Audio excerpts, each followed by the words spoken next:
పవిత్ర బైబిల్లో అర్థం కాని మర్మాలు ఉన్నాయా అని నేను అడిగిన ప్రశ్నకు ఆర్టిఫిషియల్ ఇంటెలిజెంట్ ఇచ్చిన సమాధానం అవును. పవిత్ర బైబిల్లో మనిషి పూర్తిగా అర్థం చేసుకోలేని కొన్ని మర్మాలు ఉన్నాయి. అయితే అవి పూర్తిగా దాచిన రహస్యాలు మాత్రమే కాదు, కొన్ని విషయాలను దేవుడు వాక్యం ద్వారా వెల్లడించాడు. మరికొన్ని విషయాలు మన జ్ఞానానికి మించినవిగా మిగిలాయి.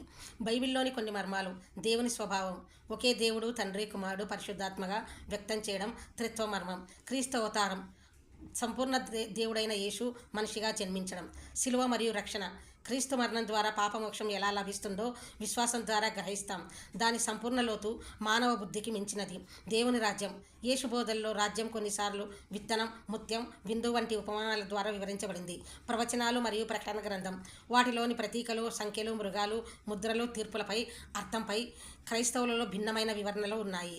దేవుని చిత్తం మరియు మానవ బాధ్యత, దేవుని సార్వభౌమత్వం, మనిషి స్వేచ్ఛా నిర్ణయం రెండూ కలిసి ఎలా పనిచేస్తాయో పూర్తిగా అర్థం చేసుకోవడం కష్టం.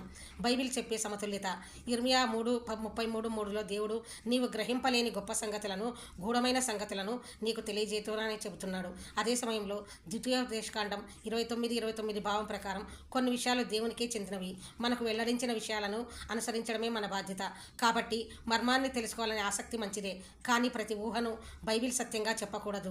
వాక్యాన్ని సందర్భంతో చదవడం, ప్రార్థన చేయడం, పరిశుద్ధాత్మ సహాయం కోరడం, విశ్వసనీయమైన బోధకుల వివరణలను పరిశీలించడం అవసరం.